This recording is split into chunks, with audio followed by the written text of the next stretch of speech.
Ce matin, nous voulons parler de la bonté de Dieu. Nous voulons proclamer tout haut, sa fidélité.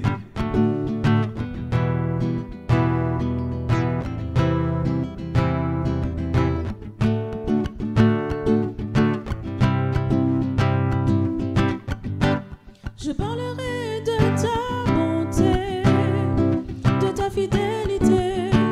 Je dirai tout haut, ce que tu as fait pour moi. Je proclamerai la gloire de ton nom. On va redire cela. Je parlerai de ta bonté, de ta fidélité. Je dirai tout ce que tu as fait pour moi. Je proclamerai la gloire de ton nom. Je parlerai de ta bonté, de ta fidélité. Je dirai tout ce que tu as fait pour moi. Je proclamerai la gloire de ton nom. Chantons-le encore, chantons-le. Je parlerai de ta bonté, de ta fidélité. Je dirai tout ce que tu as fait pour moi. Je proclamerai la gloire de ton nom. Jésus. Je parlerai de ta bonté, de ta fidélité. Tu es fidèle, Je Seigneur. dirai tout ce que tu as fait pour moi. Jésus. Je proclamerai la gloire de ton nom. Une dernière fois. Je parlerai de ta bonté, Jésus. de ta fidélité. Je dirai tout ce que tu as fait pour moi. Je proclamerai la gloire de ton nom. Nous voulons continuer ce matin à proclamer la bonté de Dieu en élevant le nom de Jésus.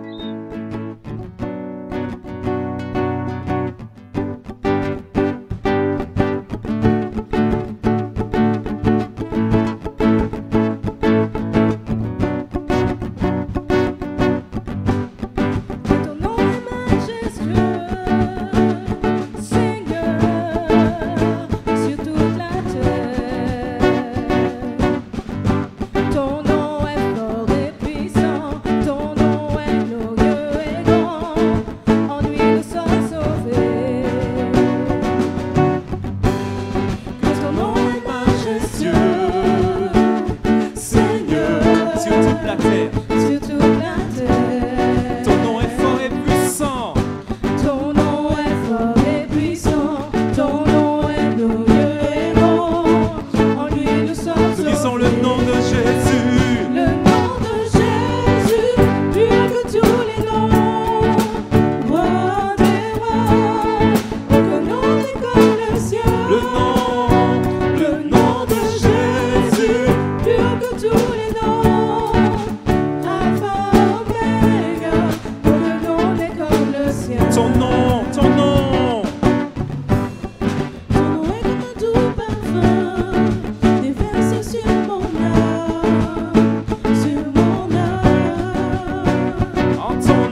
Jésus, Jésus.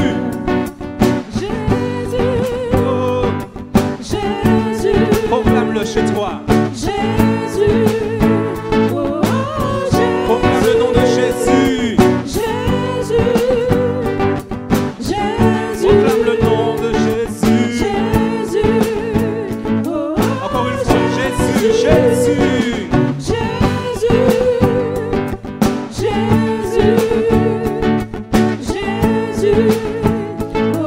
Sans la musique, Jésus, Jésus.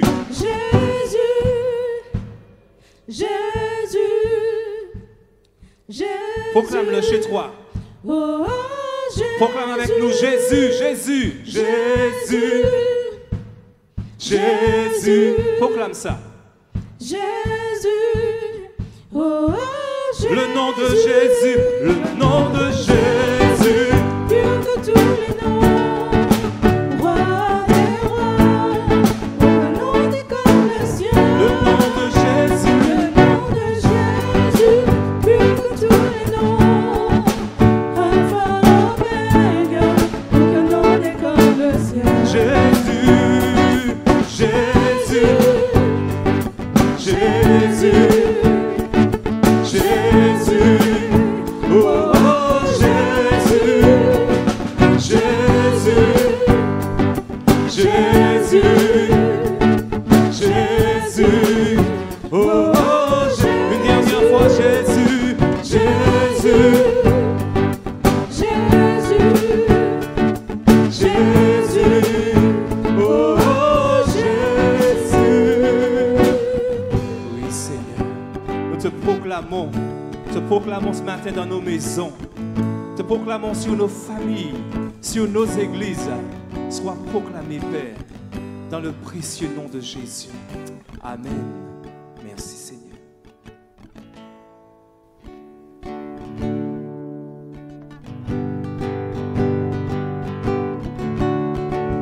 Le Seigneur nous a fait une promesse extraordinaire.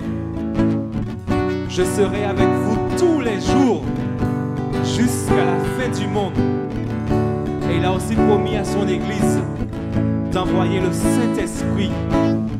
Et nous pouvons proclamer ce matin que tu es là, présent parmi nous, présent dans ma maison, présent dans ma voiture, présent dans mon Église, dans ma famille. C'est ce que nous voulons chanter. Tu es là, présent parmi nous. Je t'adore, Seigneur.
Tu restaures les cœurs brisés.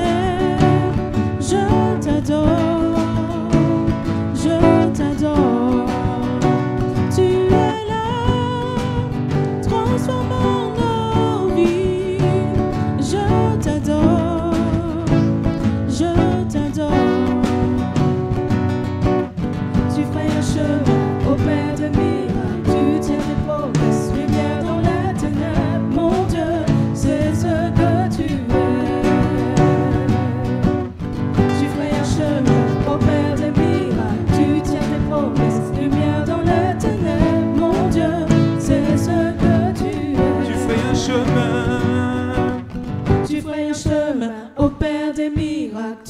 tes promesses, lumière dans les ténèbres, mon Dieu, c'est ce que tu es. Encore une fois, proclame avec nous. Tu ferais un chemin. Tu ferais un chemin au Père des miracles, tu tiens tes promesses, lumière dans les ténèbres, mon Dieu, c'est ce que tu es. Tu ferais un chemin dans ma maison. Tu ferais un chemin au Père des miracles, tu tiens tes promesses, lumière dans les ténèbres, mon Dieu, c'est ce que tu es. Une dernière fois, tu ferais un chemin au Père des miracles, tu tiens tes promesses, lumière dans les ténèbres, mon Dieu, c'est ce que tu es. Seigneur, nous te bénissons, Seigneur, parce que ce matin même, tu ferais un chemin dans ma vie, Seigneur. Ce matin même, tu agis pour moi, Seigneur.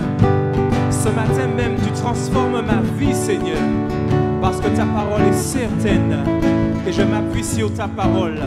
Toi qui es chez toi, appuie-toi sur la parole de Dieu. Appuie-toi sur ses promesses. Il a promis d'agir pour toi, d'agir en ta faveur. Alors merci, Seigneur. Merci, Jésus. Merci, Jésus. Merci, Seigneur. Amen. Merci, Jésus. Rien n'est impossible à notre Dieu. Rien n'est impossible à mon Dieu. Si tu peux répéter-le chez toi. Rien n'est impossible à mon Dieu. Une dernière fois, rien n'est impossible à mon Dieu. C'est ce que nous voulons chanter. Émerveillé en ta présence. Rien ne t'est impossible. Émerveillé en ta présence.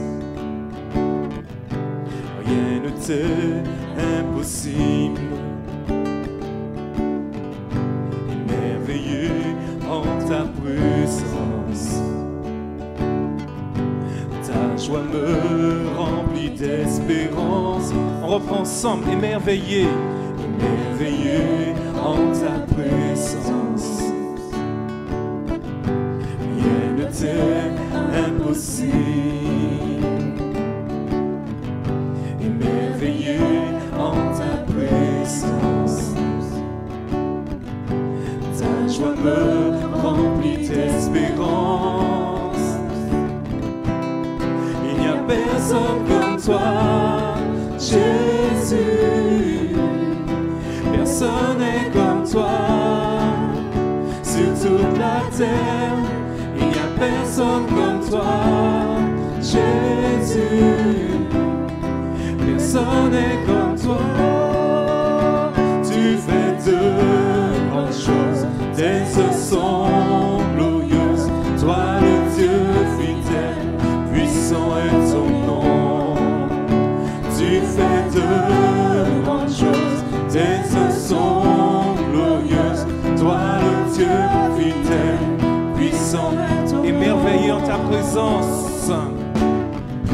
Émerveillé en ta présence. Rien ne t'est impossible. Rien ne t'est impossible. Émerveillé en ta présence. Émerveillé en ta présence. Ta joie, Seigneur. Ta joie me remplit d'espérance. Parce qu'il n'y a personne comme toi. Il n'y a personne comme toi, Jésus. Personne. Personne n'est comme toi sur toute la terre. Il n'y a personne comme toi, Jésus. Personne. Personne n'est comme Parce toi. que tu fais de grandes choses. Tu fais de grandes choses. Tes œuvres sont glorieuses. Toi le Dieu fidèle, puissant est ton nom. Tu fais de grandes choses. Tes œuvres sont glorieuses. Toi le Dieu fidèle, puissant. Nous disons Alléluia.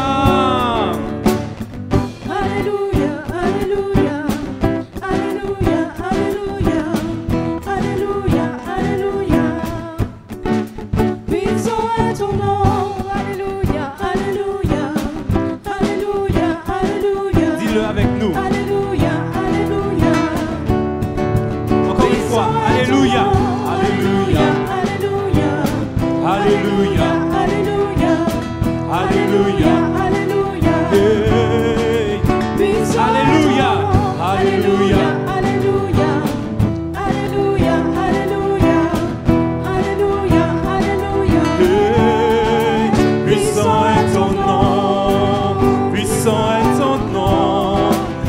Puissant est ton nom, puissant est ton nom, puissant est ton nom. Proclame-le. Puissant est ton nom, puissant est ton nom, puissant est ton nom. Alléluia, alléluia, alléluia, alléluia, alléluia, alléluia, alléluia, alléluia. Puissant est ton nom. Alléluia, alléluia, alléluia, alléluia, alléluia, alléluia. Tu fais de grandes choses. On va répéter, tu fais de grandes choses, Seigneur. Merci Jésus.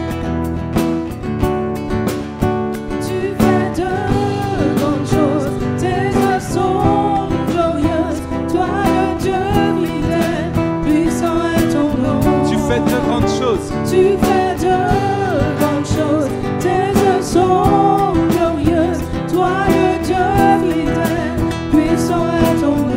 Alléluia. Alléluia, alléluia, alléluia, alléluia, alléluia, alléluia. Puissant est ton nom. Alléluia, alléluia, alléluia, alléluia, alléluia, alléluia. Puissant est ton nom. Alléluia, alléluia, alléluia, alléluia, alléluia, alléluia. Puissant est ton nom. Merci Jésus.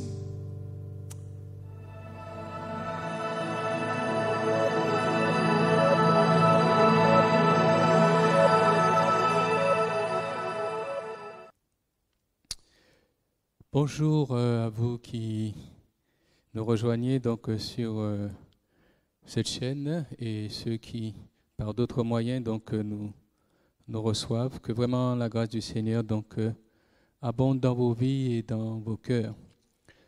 Ce matin, j'ai à cœur de partager avec vous une pensée, un message qui tournera autour de la question de l'humilité. Question de l'humilité. Le titre de ce message, c'est « La victoire par la foi et l'humilité ».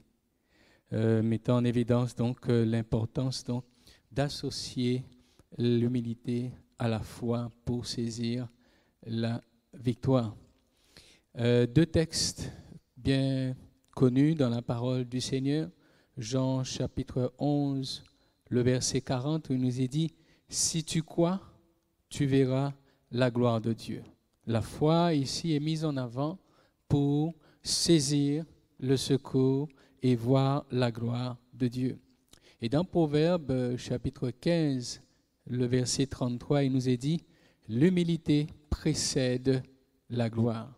Et lorsque nous considérons donc les Écritures, nous voyons que ces deux éléments sont indispensables et sont vraiment marche de pair afin d'emmener l'homme et particulièrement donc le croyant à rentrer dans la victoire et à voir donc la gloire de Dieu.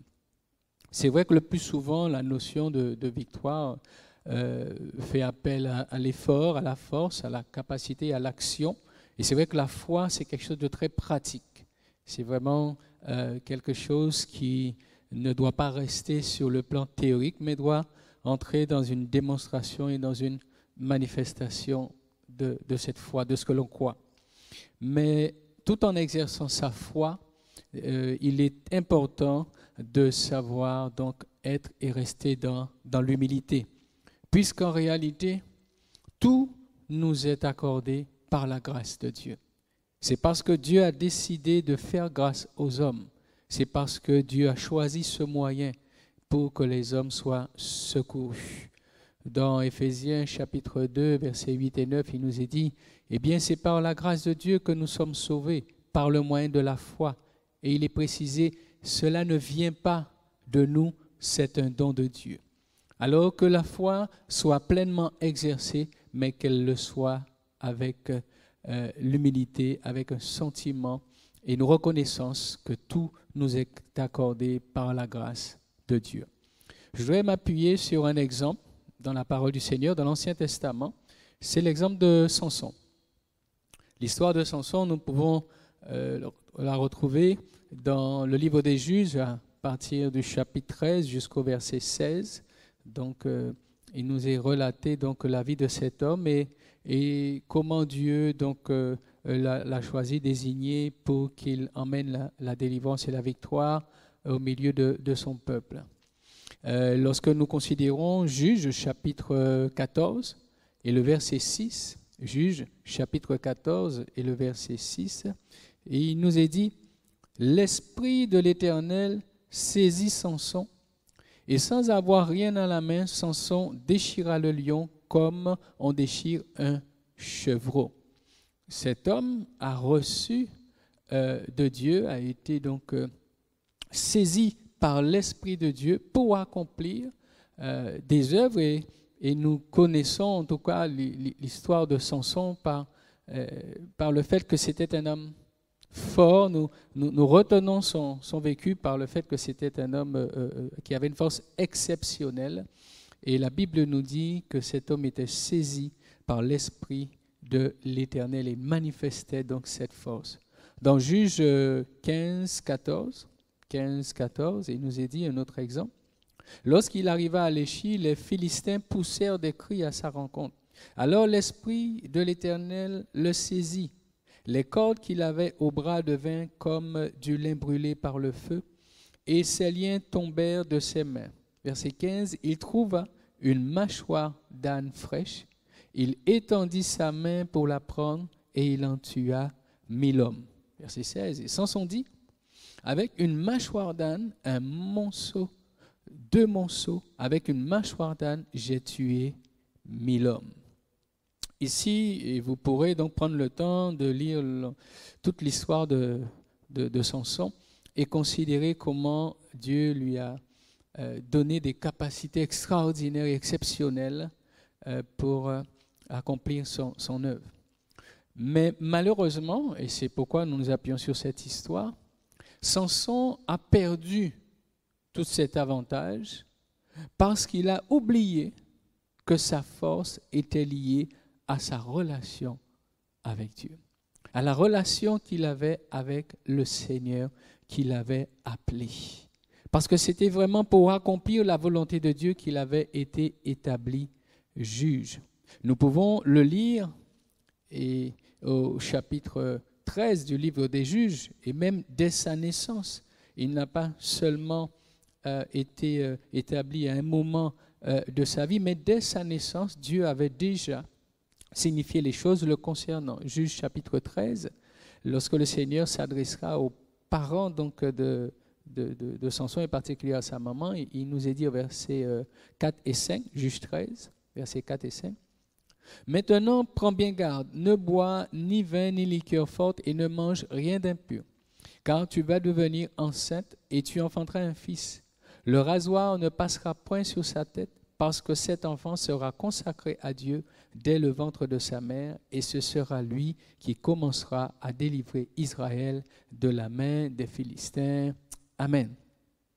Dès sa naissance, et Dieu avait déjà donc sur sa vie prévu toutes ces choses-là. Donc Samson ne pouvait pas de lui-même vivre de manière à les accomplir et à devenir suffisamment fort pour accomplir ce genre d'œuvre, et surtout avec une telle puissance. Il n'est pas question de force humaine, mais il est réellement question donc de dons spirituels et d'une action divine au travers de sa vie. À la base, nous pouvons dire que toutes choses ont été faites pour la gloire de Dieu. Dès la création, dès le commencement, tout a été fait pour la gloire de Dieu. La créature, la création, le visible et l'invisible, le faible et le fort.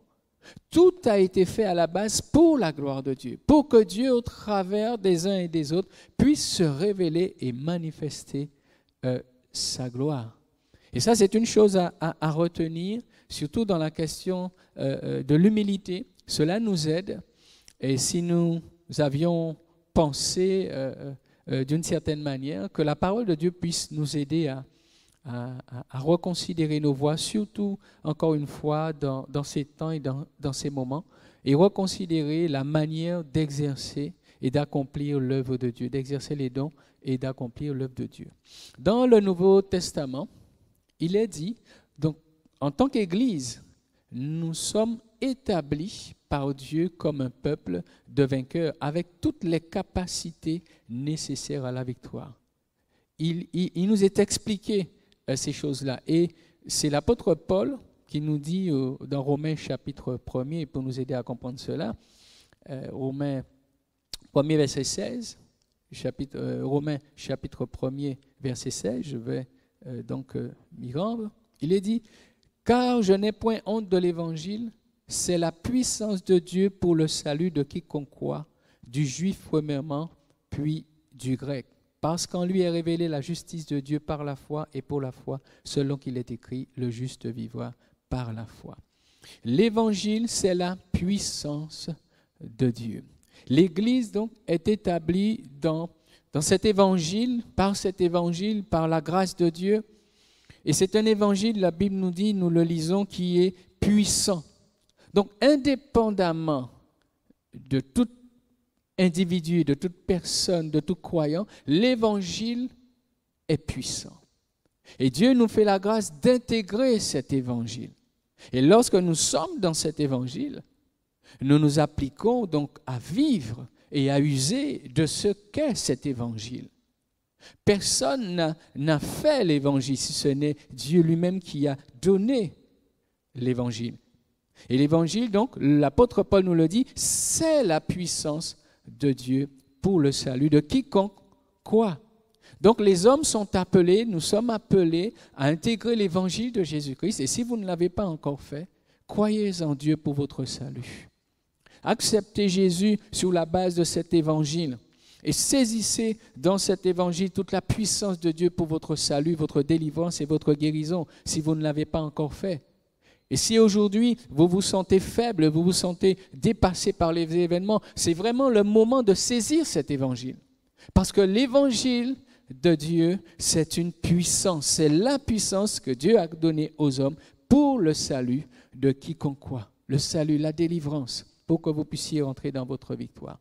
Et une fois que quelqu'un intègre et devient croyant et vit de cet évangile, eh bien, il nous est dit dans Luc chapitre 10, verset 19, Luc 10, alors, le temps que je m'y rende, Luc 10, verset 17, nous allons lire à partir du verset 17.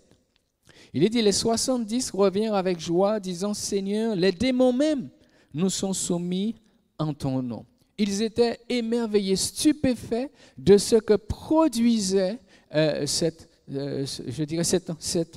domaine dans lequel ils étaient rentrés par la puissance que le Seigneur donc leur avait communiquée. Et il dit, verset 18, Jésus leur dit, je voyais Satan tomber du ciel comme un éclair.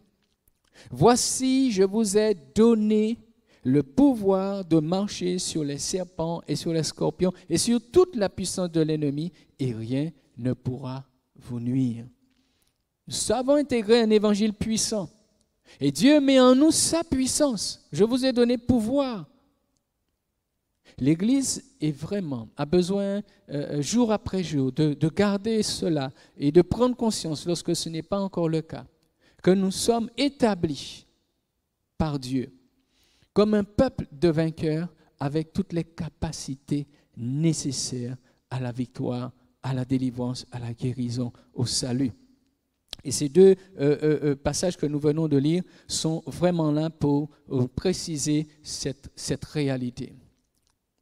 Mais parfois, nous considérons peut-être essentiellement la question du doute et de l'incrédulité concernant le fait de passer à côté. Et c'est vrai que nous avons besoin de veiller sur le doute, l'incrédulité, pour ne pas passer à côté de ce que Dieu a donné et ce pourquoi il nous a établis. Mais par rapport à notre thème d'aujourd'hui, il est important aussi de considérer que lorsque nous commençons à user des dons sans être soumis aux donateurs, les problèmes commencent.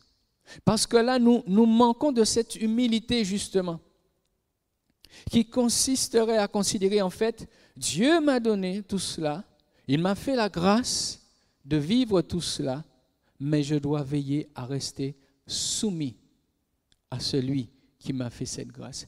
Et lorsque Samson, dans son parcours, a oublié cela, il a commencé justement à prendre des risques et à se mettre en danger. Il a commencé à prendre des risques et à se mettre en danger. Deux choses qu'on peut noter, c'est que lorsque nous considérons son histoire, Samson s'est accordé avec les objectifs de Dieu. Il était d'accord avec le fait de pouvoir combattre les Philistins, de pouvoir accomplir cette œuvre-là, et nous le voyons au travers de ce récit, eh bien, nous voyons qu'il agit. Nous voyons qu'il est à l'œuvre. Et ça, c'est le bon côté de la chose. Il faisait les œuvres qui correspondaient à ce que Dieu avait souhaité. Mais lui-même, ne se soumettait pas totalement à Dieu. Lui-même ne se soumettait pas ou ne se soumettait plus totalement à Dieu. La question qu'on pourrait se poser ce matin à l'exemple de Samson, est-ce que les choses qui sont faites aujourd'hui par l'Église, par les croyants, par ceux qui servent, pour ceux qui ont reçu des ministères, ceux qui ont reçu un appel particulier, ceux qui ont reçu un don et des talents en particulier, est-ce que tout se fait simplement étant d'accord avec les objectifs de Dieu, mais peut-être pas forcément avec une totale soumission? C'était très important de s'accorder avec les deux choses. Et Samson a oublié de s'accorder avec les deux choses. Nous l'avons lu tout à l'heure concernant l'Église. Je vous ai donné pouvoir et autorité. Ce pouvoir et cette autorité doivent toujours s'exercer, non seulement en accord, mais aussi en toute soumission à celui qui a donné ce pouvoir. Et parfois, nous devons nous poser la question, lorsque nous ne voyons pas s'exercer toute chose comme le Seigneur l'a donné, nous pouvons nous poser la question, est-ce que nous sommes totalement et entièrement soumis à celui qui nous a donné toutes ces capacités? L'autre chose que nous pouvons considérer, non seulement Samson ne se soumettait pas à Dieu, mais dans ce passage, dans Juge 16, versets 15 à 17, nous voyons que Samson a commencé à jouer non seulement avec ce qu'il avait reçu, mais aussi avec le signe spirituel, je dirais, qui lui permettait d'exercer le don spirituel. Il y avait quelque chose qui était là comme un élément qui voulait rappeler à Samson la nécessité, le côté impératif de rester soumis à Dieu, puisque c'est un ordre qui avait été donné aux parents, eh bien, il ne fallait pas que ses cheveux soient coupés. Et si nous lisons Juge chapitre 16, versets 15 et 17, lorsque Samson va rencontrer donc Delilah, eh bien, il va rentrer dans un processus de jeu, de relâchement spirituel profond, et il va commencer à se mettre en danger d'une manière très particulière. Et Delilah va en profiter. Elle va voir qu'il commence à être réceptif et qu'il commence à rentrer dans son jeu, et il commence donc à donner à Delilah des indications jusqu'à l'emmener à connaître le signe, l'élément clé qui lui permettait d'avoir toute cette force. Nous pouvons lire au verset 15 de Juge 16.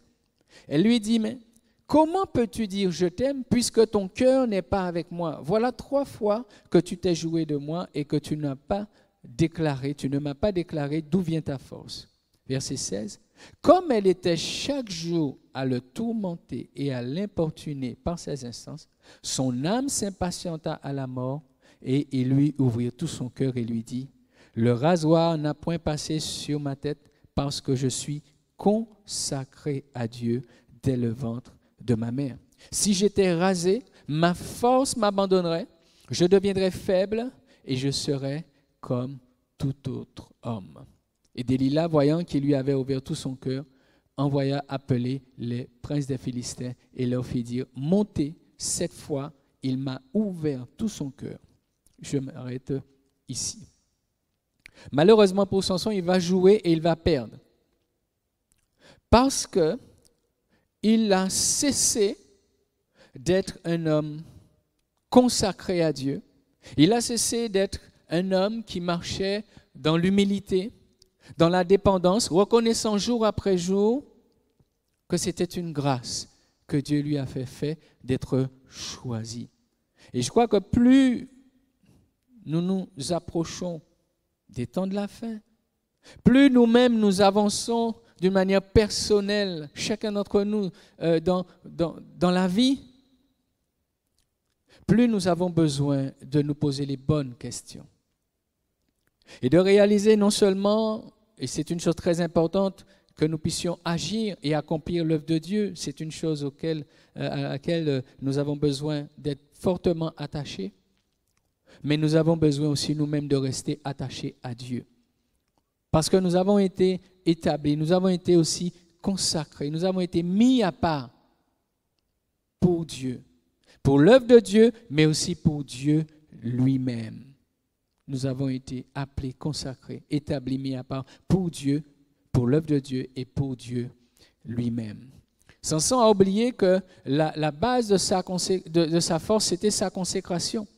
La base de son ministère, de son service, de son activité, de ses dons, voilà, quel que soit ce qui est exercé selon que Dieu l'a donné. Mais c'était aussi la base de son impact sur le monde et sur le mal d'une manière générale. Sur le monde et sur le mal d'une manière générale. À l'exemple de Samson, aucun homme n'est fort par lui-même. Aucun croyant, personne ne peut par lui-même prétendre affronter ce qui se passe dans ce monde et le mal qui se produit. Et c'est important pour nous de considérer l'importance de la consécration, l'importance de l'humilité. Gardez toujours l'importance de cette consécration, de cet engagement pour Dieu.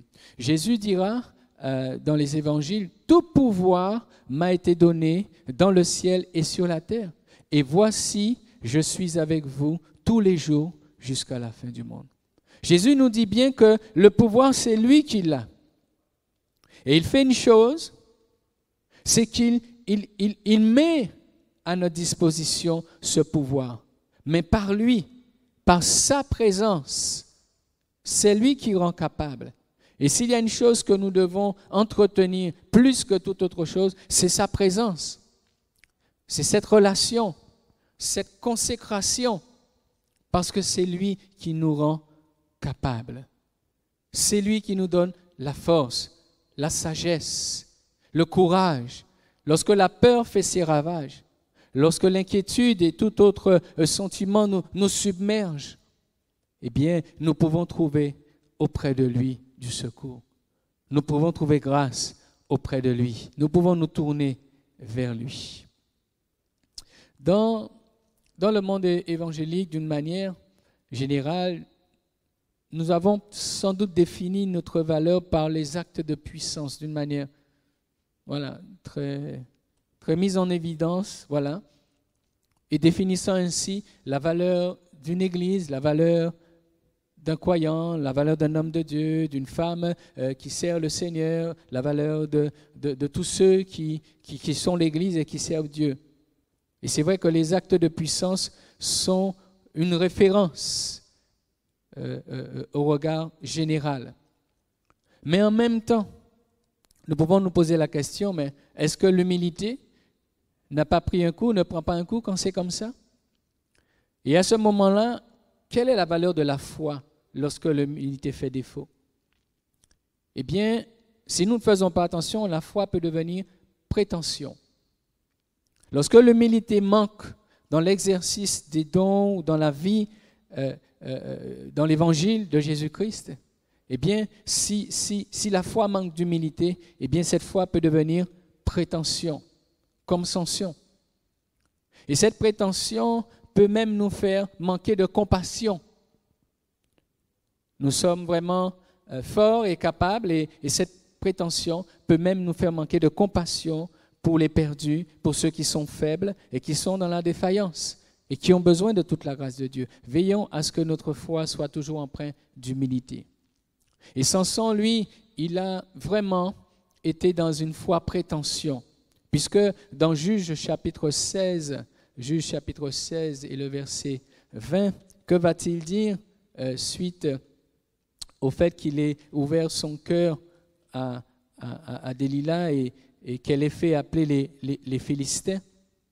Il nous est dit donc dans Juges 16, 20, elle dit alors, Samson, les Philistins sont sur toi, Samson, et il se réveilla de son sommeil et dit, je m'en tirerai comme les autres fois, et je me dégagerai. Mais il ne savait pas que l'Éternel s'était retiré de lui. Il ne savait pas que l'Éternel s'était retiré de lui. Ses cheveux avaient été coupés, puisque les versets précédents nous en font donc le récit. Ses cheveux avaient été coupés et il ne savait pas qu'en ayant touché le signe de sa consécration, le signe de son obéissance et de sa soumission, il ne savait pas que l'Éternel s'était retiré de lui. Quel drame! Quel drame!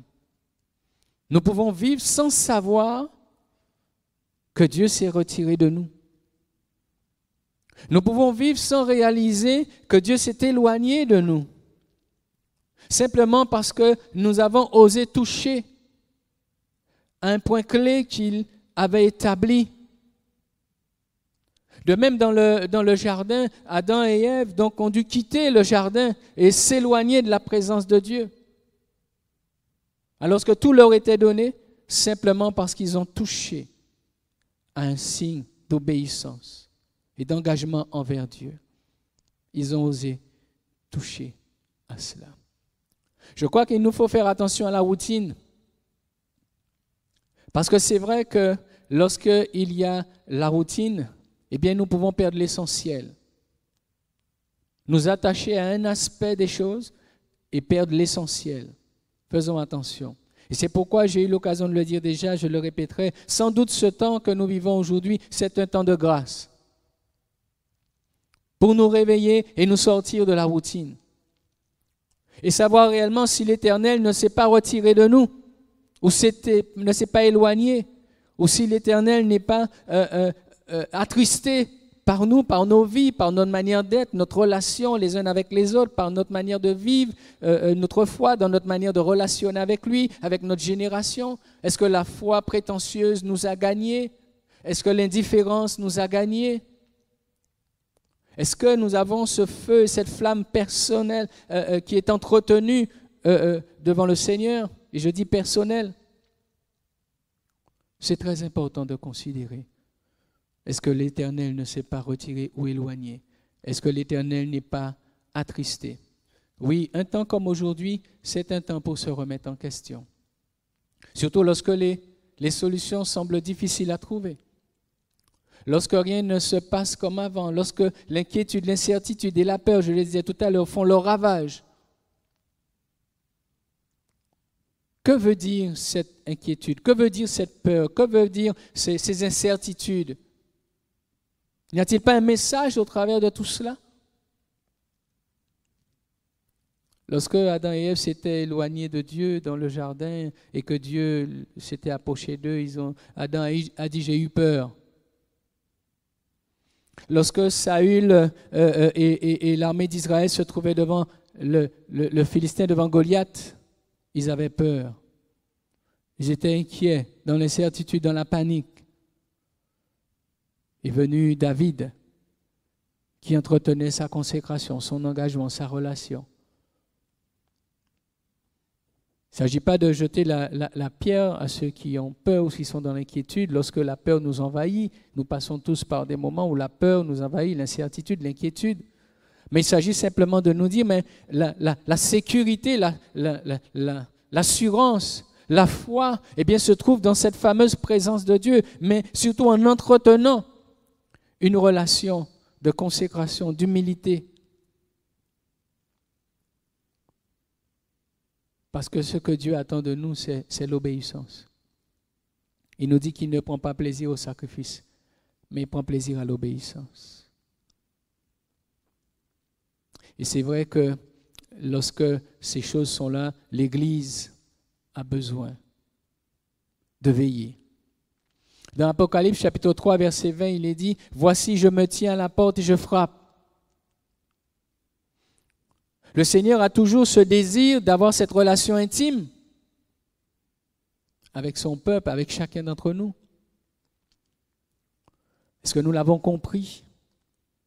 Mais est-ce que nous réalisons aussi au travers de ce verset de Apocalypse 3.20 qu'il peut arriver que le Seigneur soit quelque peu éloigné? Et par sa parole, par des moments précis, il frappe, il interpelle, afin que nos cœurs s'ouvrent à nouveau pleinement à sa présence. Et ne pas simplement user de sa grâce, mais réaliser que nous avons besoin de sa présence, de rechercher sa face. À un moment, donc, suite à cela, Samson est arrivé dans un temps de grande détresse, car l'ennemi l'avait tenu et emmené captif, et il n'était plus dans la victoire, mais dans la défaite. Juge chapitre 16, verset 21. Les Philistins donc vont lui crever les yeux, ils vont le lier avec des chaînes, et Philistin donc se retrouvera à tourner donc la meule dans la prison. Notons que ce n'est pas le manque de puissance, comme si Dieu avait oublié Samson ou l'avait laissé tomber, mais c'est surtout parce que Samson avait oublié. Notons bien cela, de rester attaché à Dieu, notons bien cela. Deux choses ressortent de la déchéance de Samson, de ce moment de grande détresse, là où Samson s'est retrouvé. Parfois on ne comprend pas toujours, on n'a pas réalisé, mais ce n'est pas Dieu qui nous a abandonnés. Ce n'est pas Dieu qui n'a plus voulu agir en notre faveur. Mais par moments, dans certaines situations, c'est nous qui avons cessé d'être ce que Dieu voulait. Le témoignage de Samson, donc, c'est le témoignage d'une vie victorieuse gâchée par le péché. C'est vrai que des fois, les gens n'aiment pas qu'on en parle, mais c'est bel et bien cela. Mais notons que le péché a trouvé sa place parce que l'humilité a été négligée.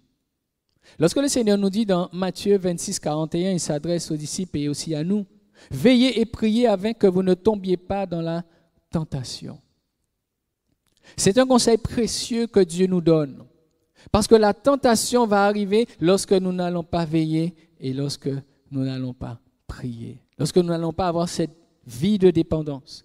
Lorsque nous n'allons pas nous appliquer à veiller sur notre consécration, sur notre engagement, notre fidélité et l'état de notre cœur. Parce qu'il faut les deux choses. Il faut les deux choses. D'ailleurs, autre part, il nous est dit, l'orgueil précède la chute. En fait, quand quelqu'un arrive dans un état comme cela de déchéance et de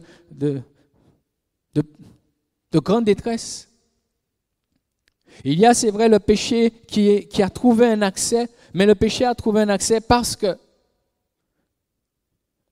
l'humilité a été abandonnée et que l'orgueil a pris place.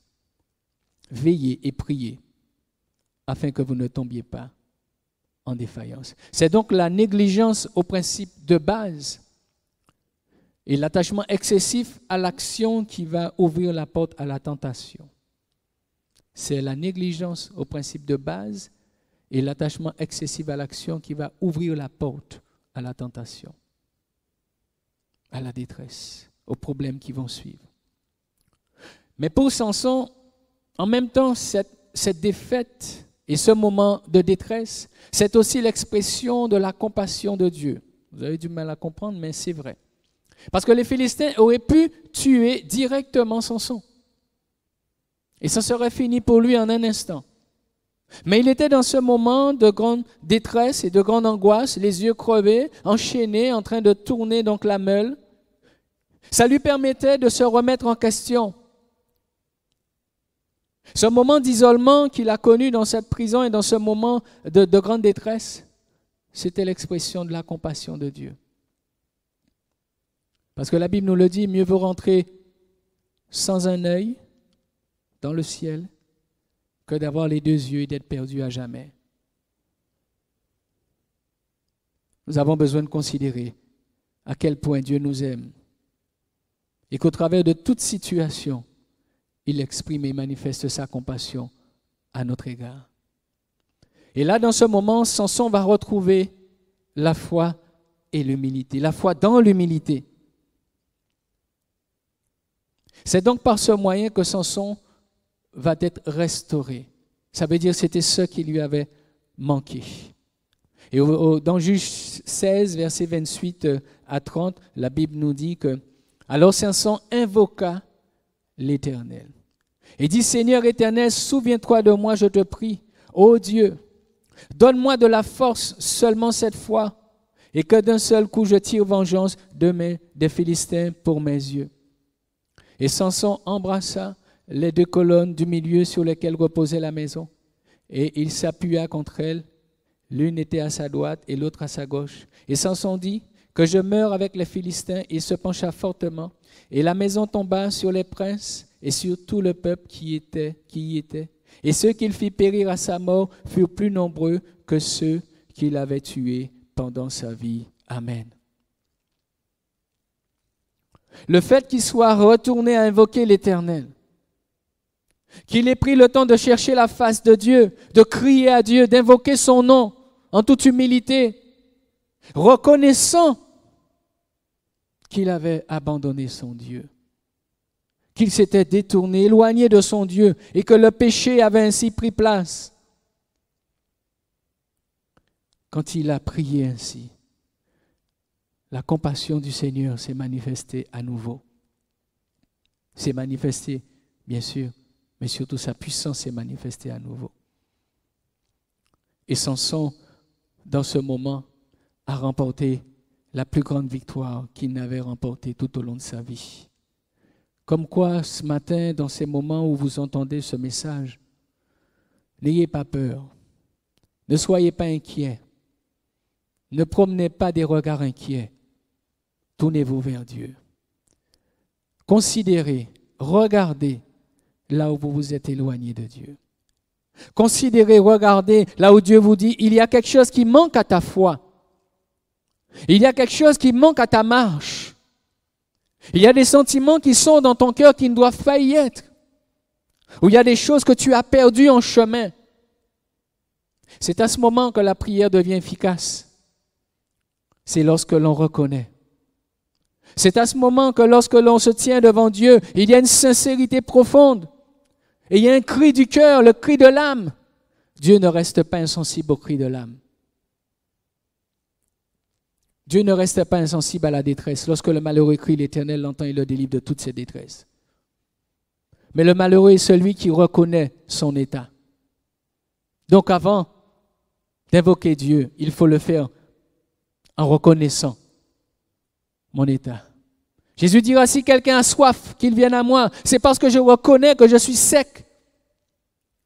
C'est parce que je reconnais que ma vie n'est pas celle qu'elle devait être, que je vais crier de tout mon cœur et que la gloire de Dieu va se manifester. C'est là que la prière a toute son efficacité. C'est là où nous avons besoin. Aujourd'hui, je le crois. D'invoquer le Seigneur, mais avec un cœur contrit et humilié. L'humilité, pour terminer, ne concerne pas seulement un homme, Samson, dont nous avons vu l'histoire, ni même une époque passée, mais l'humilité est bel et bien indispensable, nécessaire et indispensable aujourd'hui. Et c'est l'affaire de chaque individu, mais aussi de tout un peuple, de toute une nation, voire de toute l'humanité. Et particulièrement dans ces temps-là, dans ces temps troublés. Comme nous le savons, les hommes ont fondé leur notion de victoire sur la force et la capacité. Mais il est des temps où les véritables valeurs doivent retrouver leur place. Car en réalité, tout nous vient de Dieu. Il est le créateur de tout et de tous. Et il tient tout entre ses mains. Et c'est lui seul qui fait grâce et qui peut faire grâce encore aujourd'hui. Seulement les hommes ont tendance à l'oublier et à s'éloigner de lui. J'aimerais lire un passage pour arriver à la fin dans Ésaïe 45. Ésaïe chapitre 45. Et je lirai à partir du verset 18. Et j'irai jusqu'au verset 25. Le verset 18 commence ainsi. Car ainsi parle l'Éternel, le Créateur des cieux, le seul Dieu, qui a formé la terre, qui l'a faite et qui l'a affermie, qui l'a créée pour qu'elle ne soit pas déserte, qui l'a formée pour qu'elle soit habitée. Je suis l'Éternel, il n'y en a point d'autre. Je n'ai point parlé en cachette dans un lieu ténébreux de la terre. Je n'ai point dit à la postérité de Jacob, cherchez-moi vainement. Moi, l'Éternel, je dis ce qui est vrai, je proclame ce qui est droit. Assemblez-vous et venez, approchez ensemble, réchappez des nations. Ils n'ont point d'intelligence ceux qui portent leurs idoles de bois et qui invoquent un Dieu incapable de sauver. Déclarez-le et faites-les venir, qu'ils prennent conseil les uns des autres. Qui a prédit ces choses dès le commencement? Et depuis les temps les a annoncés, depuis longtemps les a annoncés. N'est-ce pas moi l'Éternel?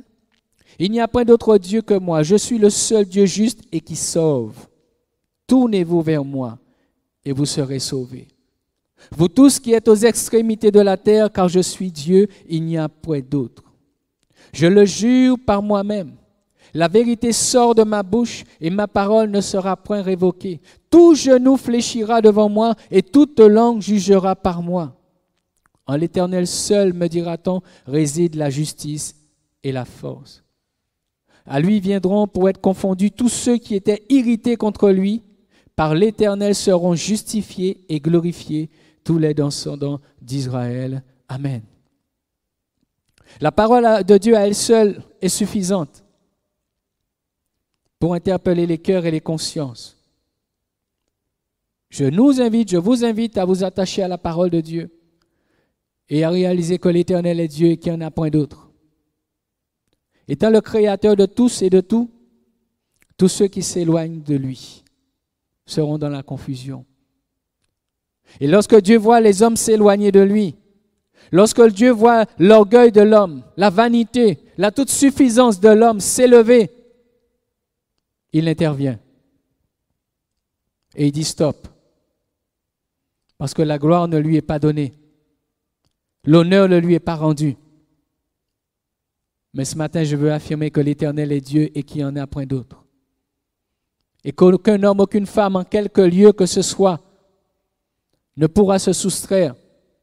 Ce texte nous dit, tout genou fléchira devant moi et toute langue jugera par moi. En l'Éternel seul, me dira-t-on, réside la justice et la force. Vous voulez réussir? Tournez-vous vers Dieu, parce qu'en lui seul réside la justice et la force. Vous êtes dans la détresse? Tournez-vous vers Dieu. Vous reconnaissez votre état? Tournez-vous vers Dieu. Vous reconnaissez que vous êtes perdu et que vous n'y arrivez pas? Tournez-vous vers Dieu. Reconnaissez que vous vous êtes éloigné. Tournez-vous dans un cœur humble, dans un cœur reconnaissant, sachant que vous vous êtes éloigné et que ces compassions n'ont jamais changé à votre égard. Mais que par des sentiments ou des attitudes, par le courant de cette vie et de ce monde, que vous vous êtes éloigné. Chacun ce matin a besoin de reconnaître la grâce de Dieu. Le besoin de revenir à Dieu ou de venir à Dieu et de crier vers lui. En conclusion, Samson est revenu à une attitude d'humilité et cela lui a permis d'être restauré spirituellement et d'être sauvé éternellement. Et il a aussi retrouvé la victoire, la puissance qui lui donnait la victoire. Il est donc le témoignage que rien n'est impossible à Dieu et que ses compassions ne sont pas limitées par nos fautes, mais se manifestent surtout quand il trouve la foi dans l'humilité. La foi et l'humilité et la foi dans l'humilité. 2 Chroniques 7,14. Si mon peuple, Sur qui est invoqué mon nom s'humilie, prie et cherche ma face. Je l'exaucerai des cieux et son pays je guérirai. Notez que le Seigneur dans sa parole a mis l'humilité en premier et ensuite la prière. Parce que c'est important de reconnaître son égarement et ensuite de prier.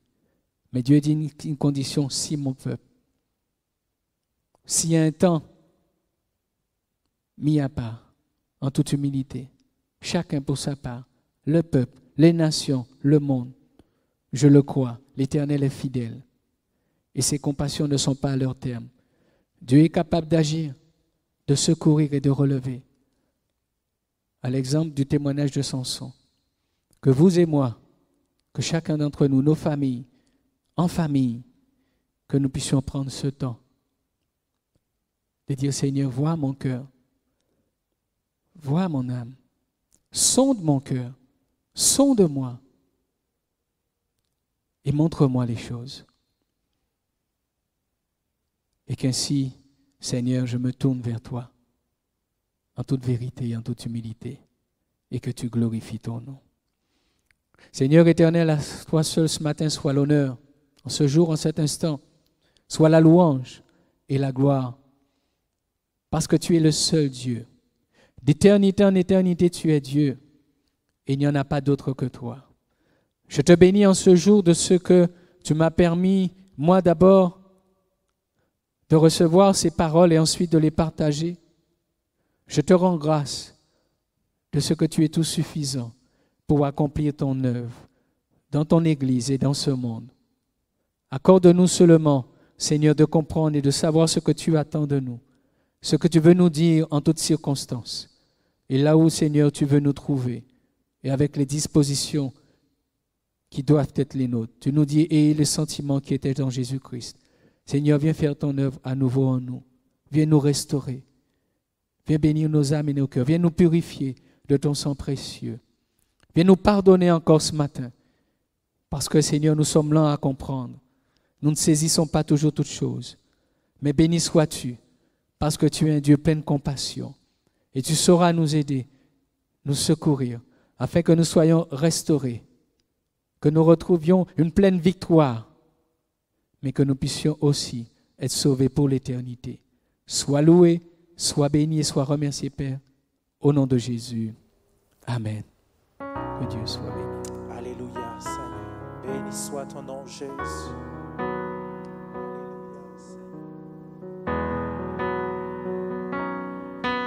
Jésus, alléluia, Seigneur.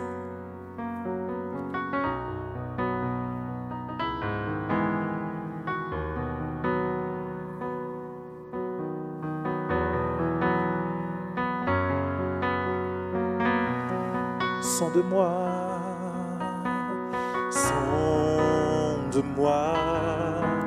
ô Dieu.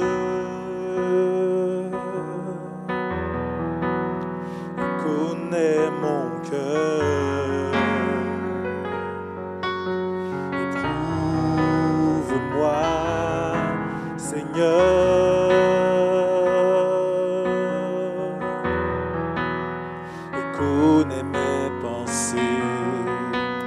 Regarde si je suis loin de toi. Regarde si je suis sur une mauvaise voie. Regarde si je suis loin de toi. Et conduis-moi dans toutes tes voies pour l'éternité.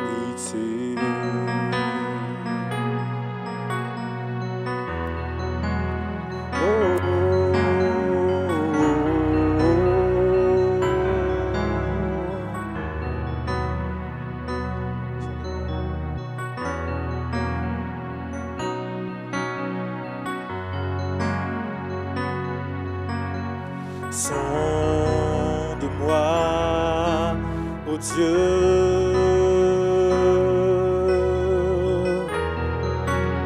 et connais mon cœur.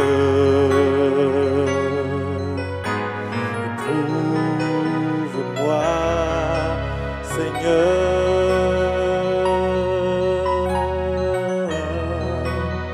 et connais mes pensées. Sont de moi, sont de moi, sont de moi, ô Dieu.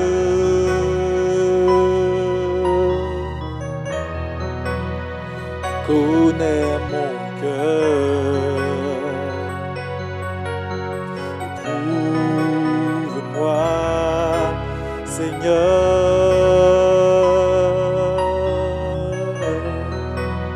et connais mes pensées. Regarde si je suis loin de toi. Regarde si je suis sur une mauvaise voie. Regarde si je suis loin de toi. Et conduis-moi, conduis-moi. Regarde si je suis loin de toi. Regarde si je suis sur une mauvaise voie. Regarde si je suis loin de toi. Et conduis-moi dans toutes tes voies pour l'éternité. Conduis-moi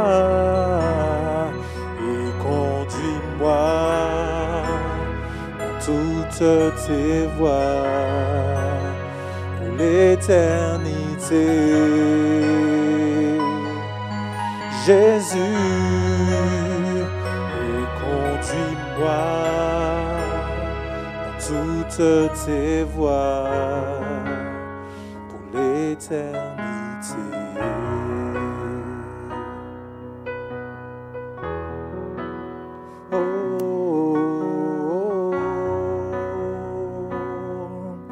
Gloire à toi Jésus, gloire à toi Seigneur. Oh.